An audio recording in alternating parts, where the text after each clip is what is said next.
Hey everyone, it's Sandra and welcome to today's video. I've actually tried to film this 4 times. It's an Empties New Products video. This is one of my favorite types of videos to film.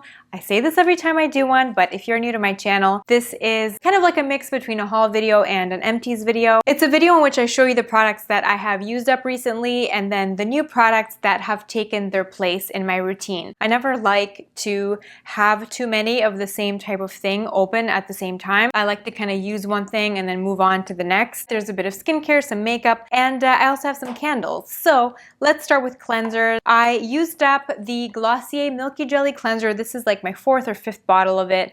I really enjoy this cleanser. It's very basic. It's just like a really easy, no frills gel cleanser for me. I like to use this either in the morning or in the evening as a second cleanse. The only thing that annoys me about it is that once it gets down to the last quarter, I have to kind of store it upside down and just scrape at the sides in order to get the product out. It doesn't just freely pump out. For me, cleansers are amongst my favorite types of skincare products to buy and try, and I would probably get it again in the future. But for now, I have been using this, and this is the Clarins, my Clarins range. It's definitely more youthful.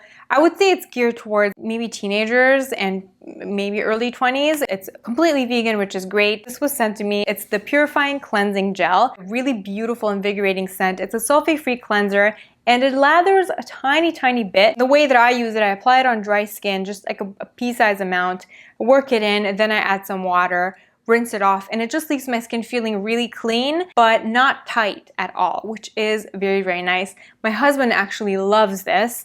This is the only cleanser that he has actually enjoyed using every single day, and we've both been using it in the morning. I would recommend this to anybody except for people with really sensitive or really dry skin, because this does contain some fragrance in it. It is sulfate free, but there's like a coconut-based derivative in there for a bit of a lather. For more of an exfoliating cleanser, I used up the Lait VIP02 by Biologique Recherche. This is one of my favorite treat yourself cleansing products that I've tried. I like to actually leave this on as a mask, and I just give myself a nice massage for a couple of minutes when I use this in the morning. I always just buy the travel size of it because it's not a cleanser that I use on a regular basis. I use it like maybe once or twice a week, so a little goes a long way with this. I will definitely buy it again, but for now, I'm going to be trying this out. This is the Derma E Anti-Wrinkle Cleanser. This is a glycolic acid-based cleanser, so it's a bit stronger than Lait VIP02. Also is sulfate-free. It lathers a very tiny bit, but again, I apply this on dry skin, I massage it, I leave it on for about a minute, then I rinse it off, and it's like an exfoliating treatment in the morning. Once or twice a week if my skin is starting to feel a bit rough, and this does a great job at getting rid of dead skin cells. And if you like your acids, if you love glycolic acid, I feel like this is a great product to incorporate in your routine because it definitely has some strong exfoliating action, and it's not as intense as the Tracy Martin Amla cleanser, but it is similar, and it's like a third of the price of that one. So maybe if you enjoyed the Tracy Martin cleanser and you want something that's a bit more affordable but still packs a punch in terms of exfoliation, give this a try. I used up the Avene Aoxitive Vitamin C Serum. This was really nice because it's like a hydrating and vitamin C antioxidant serum in one product. It left my skin feeling really hydrated. It also had a bit of antioxidant power in it. Loved the texture of this, and while it wasn't as strong as some other vitamin C products I've tried in the past, it did do a nice job of brightening my skin in the long run. The only thing I didn't love about it is the scent. Fragrance is not a deal breaker for me when it comes to skincare. My skin is not sensitive to fragrance by any means. I definitely think that fragrance in skincare is completely unnecessary. In like my ideal world, skincare would just smell like nothing. The scent was just too strong. I feel like on a scale of 1 to 10 in terms of fragrance strength, this was like a 9. In every other aspect, this is a beautiful product. The vitamin C product that I have been using in its place is by a Canadian company. I'm not sure if it's Quebec City or Montreal, but the name is Vivier Skin, and this is the CE Peptides Serum. This is like a more gentle version of Skinceuticals CE Ferulic. The Skinceuticals CE Ferulic has 15% vitamin C. This one has 10%. This is a great anti-aging daytime serum for collagen production and brightening. I have really been enjoying this. A couple of drops is all I need. It has a very beautiful silky texture. Doesn't leave my skin feeling greasy at all. Has not broken me out, which is really nice. This has a bit of synthetic fragrance in it, but it's not strong. On a scale of 1 to 10, this is like maybe a 3. The fragrance is just strong enough to mask the hot dog water scent that can be in a lot of vitamin C serums. Same rough price range as Skinceuticals, which is quite steep, but in terms of efficacy and cosmetic elegance, this is a really, really beautiful vitamin C serum. For moisturizers, I used up the Avene Aoxitive moisturizer. Same thing as the serum. This was absolutely beautiful in terms of texture. Left my skin looking and feeling great. Fragrance just a bit too strong. Despite the really lightweight texture, this offered enough moisture for me throughout winter. It was really nice. Then this day cream, this is the Elemis Superfood Day Cream. This was actually quite disappointing. I love the texture of it. It feels really nice and velvety, but throughout the day, my skin would still be dry in the winter. So it wasn't as moisturizing as I would have liked. I haven't purchased a new moisturizer yet. I do have my eye on a few Biologique Recherche moisturizers, but for now I am dedicated to using this up. This is the Complete B cream from Burki, and I've mentioned this on Instagram a few times. I'm still using it. I still love it. It's literally the best moisturizer I've ever used, but unfortunately the price tag of this is just too high, and this is a beautiful product. I know that there are a lot of companies that sell moisturizers in this price range. La Mer has a lot of moisturizers in the $300 range. La Prairie, Sicily I've seen moisturizers by those brands that are like $900. So if you're somebody that likes to play in that price range when it comes to moisturizers, I think that this is definitely worth checking out, because in terms of ingredients, I really can't fault this. This has everything your skin needs, and it really reminds me of a Biologique Recherche in terms of the ingredients list, and in terms of the texture of it. It reminds me of a Biologique Recherche moisturizer. But even Biologique Recherche, like, I know they have one moisturizer I think they have one that's like $600, which is something crazy. But even with Biologique Recherche, all their other moisturizers are like in the $200, $250 mark. I used up the Ahava Purifying Mud Mask. This was okay. I enjoyed using it. It was very lightweight and it didn't leave like a dry, crusty finish, which I appreciate. There was nothing that was like overwhelmingly great about it. I have not purchased anything new because I'm still trying to make my way through the Lindstrom Problem Solver. This is also a clay mask, but it comes in powder form, so you kind of mix it yourself, either mix with water or mix with the hydrating serum, mix with aloe vera. Jordan Samuel Skin has this beautiful tagline like choreograph your own skincare routine. I feel like with this product you can choreograph your own masking experience. I don't love this. It's fine. I'm going to use it up. I'm going to try my hardest to come up with beautiful combinations to put all over my face. I'm a bit of a science nerd. You know, I studied biochemistry in school, and so I feel like when I'm making this mask, I feel like I'm in my own little science lab making my concoction. But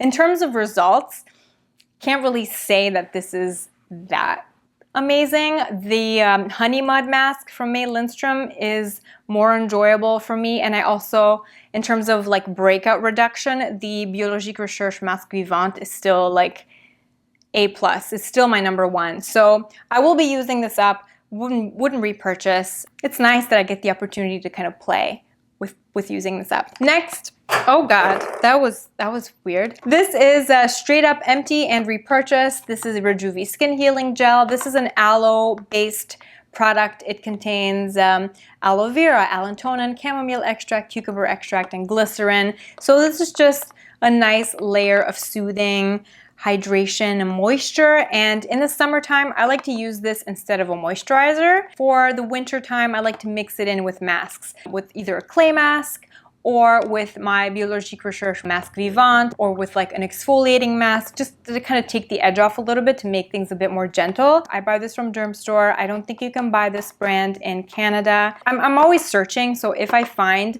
a Canadian retailer, I will always let you know in a video because I'm a big fan of this brand. So far, I haven't been able to find one. Only downside is the packaging. The packaging absolutely sucks.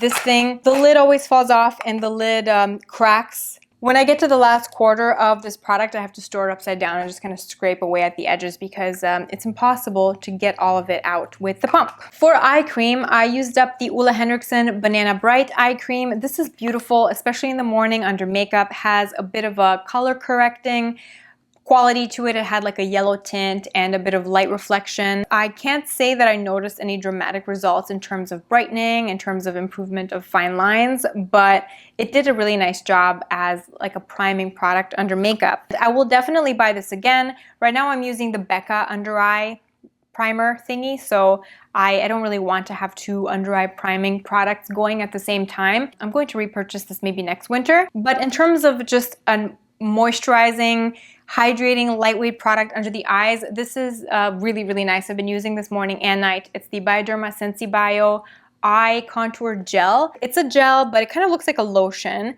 It has this white color to it, but as soon as you blend it out, it just kind of turns clear and it feels really, really wet. It feels like a jolt of hydration under the eyes. It's like a drink of water for the under eye area. The texture is beautiful. And if you're like me, I have oily combination skin. My under eye area is a bit dehydrated, but it's not dry. And I can't really tolerate heavy under eye creams because I'm really prone to milia. So if I use an eye cream that's too heavy, I will get like the little fat deposits under my eyes. So if you want just a lightweight gel cream texture under your eyes, I would recommend checking this out. Even if you're sensitive, this is great. There's no fragrance in it whatsoever, and it just leaves the most beautiful hydrated feeling behind. Moving on to mascara, I used up my Maybelline Big Shot. This is my favorite Maybelline mascara. I also really like the Lash Sensational. It does a really nice job in terms of length and separation. This does a really nice job in terms of volume. So if you're into volumizing mascaras and your eyelashes are pretty long and you just want something to kind of beef them up a little bit and make them thicker, this is worth a shot. The Sumptuous Extreme Mascara by Estee Lauder. This was fine. It had a cool wand. It was very large and it was tapered, and I found it really easy to kind of get to all my lashes. This does transfer on me, so I couldn't really wear it to work because after like 5 hours, it would start to transfer on me. So I kind of used it up on weekends, or if I would just go out to dinner, like short 2 to 3 hour ventures, it was fine. But in terms of Estee Lauder mascaras, the Sumptuous Infinite mascara is my favorite. That one lasted better, and that one gave me a bit more volume and a bit more length than this one. And I just went back to a classic, the L'Oreal Lash Paradise mascara. Now, this is the European packaging. I bought this at duty free at an airport, and the European packaging is so much more chic. It's called Paradise Ecstatic, but it's the same. I was curious because some people were saying that the European version is better than the one that we can get in North America, but in terms of performance, for me, it's the exact same. Love, love, love this mascara. This is another one. I think this is my favorite mascara that L'Oreal makes. And then I also have been using this, and this has been such a pleasant surprise. This is the Marc Jacobs Velvet Primer, and I did not get along with the Marc Jacobs Velvet Noir mascara. It gave me such beautiful volume, but it transferred on me like crazy. This is definitely the type of eyelash primer that would be good for volume. Some eyelash primers are good for separation and length, like the Lancome. I'm not sure what the full name is, but both the Lancome and the Dior eyelash primers are more geared towards length and separation. This is definitely geared towards volume. So if you're looking to kind of beef up the volume without switching mascara formulas, give this a try because it's really nice. Finally, let's talk under eye concealer. Now, I have 2 under eye concealers that I have used up, and then I have 3 that I am decluttering. I do not have any new under eye concealers to share with you because I'm still working on using up some that I have before I buy anything new. I definitely want to buy the Giorgio Armani Power Fabric Under Eye Concealer. So we have the Charlotte Tilbury Retoucher. This is really, really great. I used this in shade number 3, and I like this because it worked well under my eyes, and it also worked really well on blemishes, but like, you know, after the zit dries up, it kind of can leave a dry texture behind. This just glides over that dry texture without it looking cakey. That doesn't accentuate dryness. So I really enjoyed this product. I heard a rumor that it's being discontinued, and I really hope it's not because I would love to buy this again in the future. So hopefully they will not discontinue it because this is really nice. I would say it's like a light to medium coverage. And then I used up the Glossier Stretch Concealer. I used this in the shade medium. I believe in their new shade extension and naming convention, this is now shade G9. I really enjoyed this concealer, but not used under the eyes. Under the eyes, it made my under eye area look really greasy and it creased on me. This concealer performs differently on other people. I know some people that say that they can wear this all day long without any creasing. So definitely, I would say give it a try. It's worth a shot. What I really liked this for was just all over my face as foundation. So either buffed in with a little buffing brush or with a beauty blender. This was such a beautiful weekend, no makeup, like medium coverage but still dewy look. On the skin used as foundation, this reminded me of the Tom Ford Traceless Foundation Stick, but like not as full coverage as that. I would buy this again. Now for the concealers that I'm decluttering, I've tried to use these for months and they just don't do it for me. This is Tarte Shape Tape. Unfortunately, this does not work for me. Every single time I wear this, I hate the way my under eye area looks. I just find it too heavy, and it just looks really unflattering under my eyes. I prefer the Too Faced Born This Way concealer, so this it's time for me to let it go. And then the other concealer is the First Aid Beauty, the Bendy Avocado Concealer. I got this after I saw Samantha Ravndal rave about it, but Samantha Ravndal and I have complete opposite skin types. She has dry skin, I have oily combination skin. I find that this looks so beautiful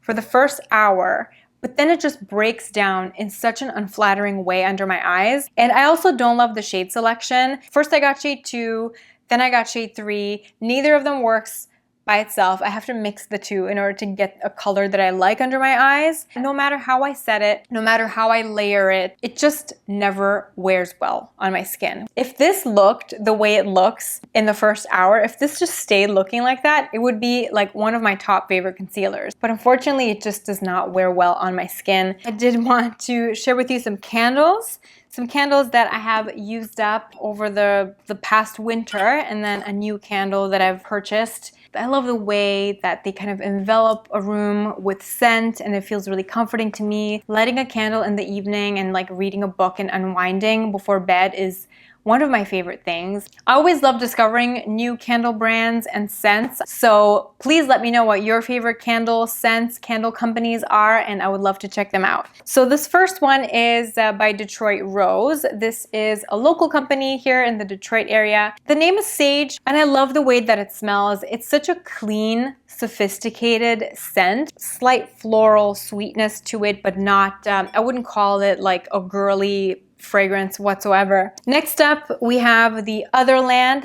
Tapestry Candle. I couldn't burn this for too long because it definitely got to a bit too sickly sweet, but as a company, I really like Otherland candles. They're a relatively young brand. I believe they're based in New York. And they have 5 fragrances in their core collection, and then each season they release 3 limited edition scents. So this Tapestry scent was part of their fall 2018 collection. It was a bit too sweet for me. I obviously, being a direct-to-consumer online brand, you can't really smell them before you buy them, so you kind of go by the notes that they write on the screen. So I bought this sight unseen.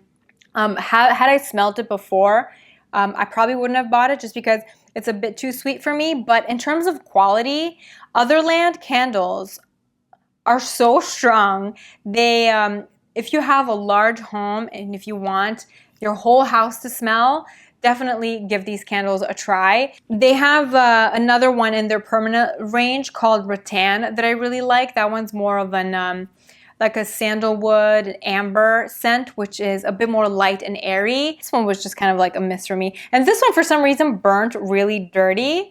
The other one that I have has burnt really clean so far, but this one, maybe I just got a dud. This one was just kind of like meh. And then the other one that I used up is Coin by Boy Smells. I mean, it's called Coin, and that's because it has notes of like a copper penny in it, which sounds very weird. The notes are copper, rust, moss, saffron, and plug tobacco. It's a very unusual scent, but it's sweet, not too sweet. You definitely smell the copper rust element to it, but it's just really, really beautiful. It's a really cool, unusual fragrance. I would definitely buy this again. If you ever see this candle brand in a store, I would definitely recommend smelling the candles by this brand. For my new candle that I bought, I splashed out on a Byredo candle, and I had this candle in a mini before and I absolutely loved it. This is the Cotton Poplin candle by Byredo. I think if I had to just burn one candle for the rest of my life, it would be this one. It just smells so clean and beautiful, but it's not like the cliche fresh linen scent. There's a certain depth to it that just kind of takes my breath away. I wish they made a perfume, to be honest, because I would wear it. So those are the most recent empties and new products in my life. If you are still awake, I appreciate you. Thank you so much for watching. Don't forget to let me know what your favorite candle is in the comment section below. I hope you're having an awesome day, and I will see you in my next video. Bye.